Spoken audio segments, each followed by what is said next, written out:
Bismillahirrahmanirrahim. Assalamualaikum warahmatullahi wabarakatuh. Selamat berjumpa kembali kawan-kawan semua dimanapun Anda berada. Dalam kesempatan ini saya akan berbagi cara cepat membuat bab 1 pendahuluan dari karya ilmiah atau proposal penelitian. Jadi cara cepat ini mudah-mudahan bisa dimanfaatkan buat teman-teman semua yang sedang menyelesaikan tugas akhir, utamanya terkait dengan penelitian. Oke, tanpa berlama-lama, saya sampaikan kepada teman-teman semua, jangan lupa like dan subscribe channel saya. Saya langsung bagikan ke materinya, biar teman-teman semua bisa langsung mengetahui tahapan dalam membuat bab 1 pada proposal penelitian. Saya share saja materinya. Oke, seperti kita lihat di sini bahwa dalam membuat bab 1 pendahuluan ada beberapa poin yang harus kita perhatikan baik-baik terkait dengan membuat latar belakang, membuat rumusan masalah, membuat tujuan penelitian, dan membuat manfaat penelitian. Oke, tahapannya apa saja? Kita langsung saja. Jadi di bab 1 pendahuluan yang utama kita buat adalah membuat latar belakang. Jadi untuk membuat latar belakang ini penting terkait dengan case riset kita. Jadi kita harus membuat di awal terkait dengan definisi atau pengertian, itu bisa kita ambil dari mana saja.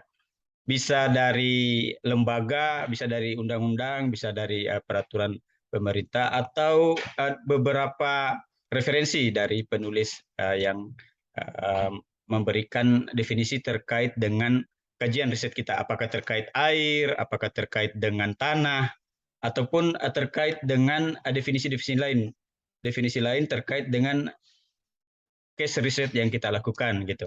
Jadi kita bahas dari awal kajian umumnya, baik itu definisi, terus kemudian kita kumpulkan seluruh referensi. Jadi kita kumpulkan seluruh referensi yang ada, baik dari beberapa negara terkait dengan kelangkaan air. Ini contoh kasusnya terkait dengan air. Jadi kita ambil referensi dari beberapa negara terkait dengan referensi kelangkaan air di beberapa negara, utamanya Ethiopia, Libya, Yaman, Yordania. Kita kumpulkan riset-riset yang ada di negara-negara tersebut. Apakah terdapat beberapa jurnal, utamanya kita cari di Elsevier, gampang sekali, atau kita googling di Google Scholar terkait beberapa penelitian kelangkaan air yang ada di beberapa negara. Oke, setelah kita kumpulkan keseluruhan itu dari beberapa negara ini, ya terkait kelangkaan air, kita masuk ke kajian umum, kajian khusus terkait dengan state of the art yang ada di Indonesia. Jadi kita kumpulkan riset-riset yang ada di Indonesia, ya kajian khususnya, utamanya referensi-referensi yang ada di Indonesia terkait penelitian-penelitian terkait dengan masalah air bersih. Jadi ini contoh kasus terkait dengan air, dan kita hubungkan referensi lain terkait peraturan pemerintah dan lain sebagainya dalam mengatasi permasalahan sumber daya air. Kemudian setelah kita melengkapi keseluruhan referensi terkait sumber daya air yang ada di Indonesia, kita ceritakan kajian permasalahan dalam penelitian kita. Fenomenanya seperti apa, kita ceritakan di latar belakang.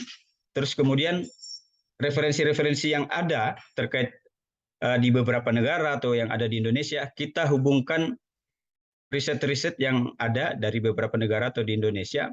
Terus kita coba membedakan apa sih yang berbeda dari penelitian di beberapa negara dan penelitian yang ada di Indonesia.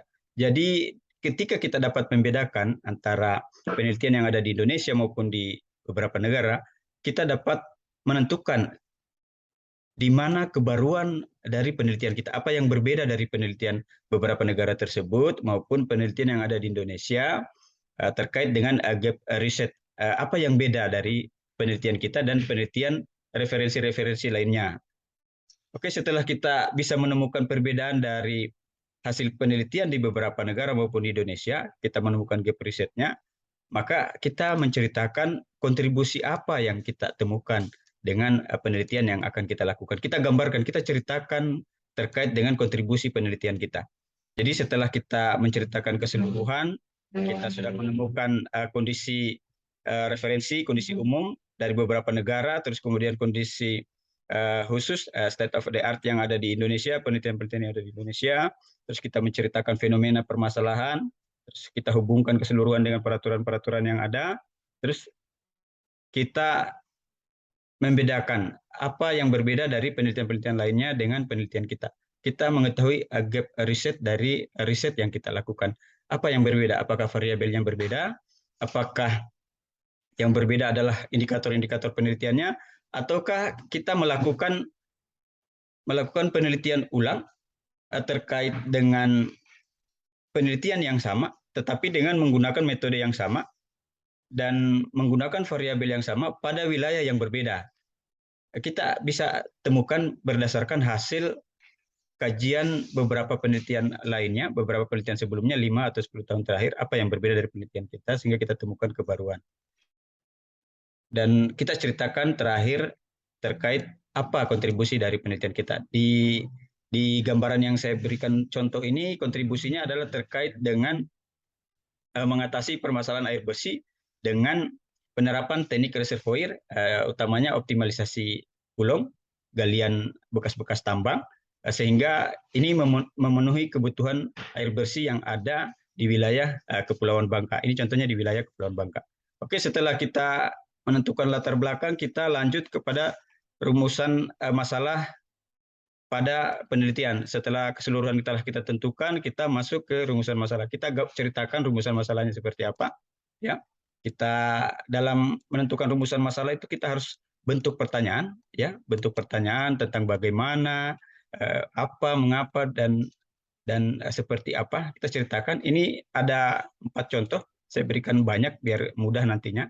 Tentang bagaimana sebaran kulong, terus kemudian bagaimana tingkat tersediaan air, bagaimana tingkat kemampuan masyarakat, terus kemudian bagaimana model pengelolaannya. Ini kita gambarkan bentuk pertanyaan dalam perumusan masalah. Setelah itu kita masuk ke tujuan penelitian. Tujuan penelitian ini apa? Tujuan penelitian ini bermaksud untuk menjawab dari permasalahan penelitian yang ada.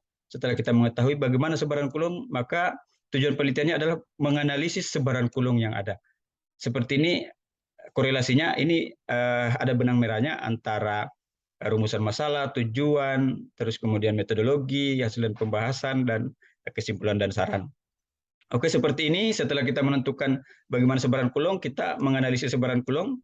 Terus kemudian ketika tujuan keduanya bagaimana tingkat ketersediaan air baku yang ada di Kepulauan Bangka Belitung, maka kita melakukan menulis tujuan dengan melakukan tulisan terkait bagaimana menganalisis, bukan lagi bagaimana ya, karena tujuan, bagaimana itu ada di pertanyaan untuk rumusan masalah, dan untuk tujuan kita menganalisis tingkat ketersediaan air. Begitupun seterusnya dengan beberapa pertanyaan di rumusan masalah, kita menjawab dengan kajian analisis atau kajian desain model pengelolaan penyediaan air bersih. Seperti ini. Sangat jelas sekali, sedangkan di manfaat itu hanya terkait dengan manfaat apa yang bisa kita berikan, apakah terkait aspek teoritis atau aspek praktisnya. Jadi kita gambarkan secara jelas. Ini dari saya, terima kasih, semoga bermanfaat. Dengan ucapan wallahul muwaffiq ila aqwamit thoriq. Assalamualaikum warahmatullahi wabarakatuh.